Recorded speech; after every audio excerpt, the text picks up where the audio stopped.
আমাদের বর্তমান প্রধানমন্ত্রী জনাব তারেক রহমানকে সবাই কম বেশি প্রধানমন্ত্রী হিসেবে মেনে নিয়েছে, কিন্তু তার একটা জিনিস মানুষ এখন মানতে পারতেছে না, প্রশ্নবিদ্ধ, যে সংসদে কেন সে একেবারেই চুপ, কোনোভাবেই কোনো নড়াচড়া নাই। সে মাঝে মাঝে মৃদু হাসে এবং চুপ থাকে, মাঝে মাঝে টেবিলের উপরে ছোট ছোট থাবড় মারে।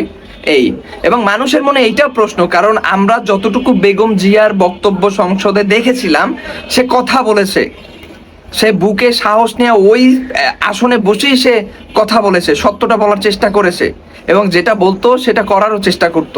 কিন্তু অন্যদিকে তারই সন্তান তারেক রহমান, সে একেবারে শান্ত, একেবারে শান্ত, চুপ, কোনো কথা বলতেছে না।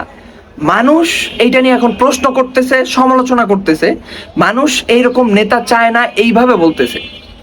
কেন এইভাবে হবে? আমাদের প্রধানমন্ত্রী সে বাঘের মতো গর্জন করবে, আমরা তো এইটাই চাইছি। সে ন্যায়ের পথে থাকবে, সে ইনসাফের পথে থাকবে, সে ন্যায় বিচার প্রতিষ্ঠিত করবে, সে সত্য কথাটা বলার চেষ্টা করবে বা বলবে, বলা উচিত। সে দেশের জন্য তার জীবন উৎসর্গ করবে, সে রাষ্ট্রের জন্য, জনগণের জন্য তার জীবনকে উৎসর্গ করবে, জীবনকে বাজি রেখে সে কথা বলবে, কাজ করবে। কিন্তু কোনো একটা ভয় নাকি অন্য কোনো কারণ, কেন সে এত নীরব, যেন একেবারে পানিই নড়ে না, নদীর পানি একেবারে নীরব কেন? এইটা মানুষের এখন একটা প্রশ্ন।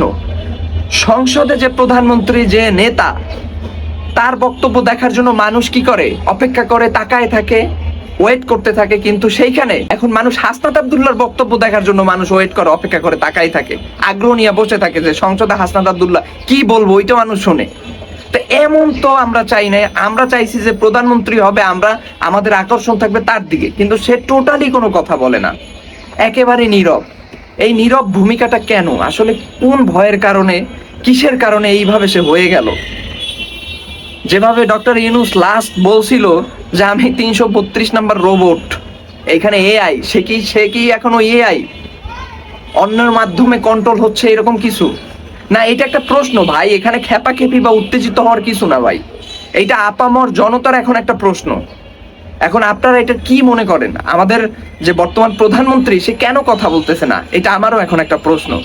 আমরা তো মনে করেন গভীরের সন্ধানগুলো জানি না, আমরা তো আপাত দৃষ্টিতে যেইটা দেখি সেইটা নিয়ে কথা বলি। অন্যদিকে আমাদের খুব নিকটের দেশ নেপাল, সেখানে যে প্রধানমন্ত্রী আছে, সে একের পর এক কি করতেছে, সাসপেন্ড করে দিচ্ছে যারা মন্ত্রী সভায় আছে বা মনে করেন তাদের সংসদে আছে, সাসপেন্ড করে দিচ্ছে।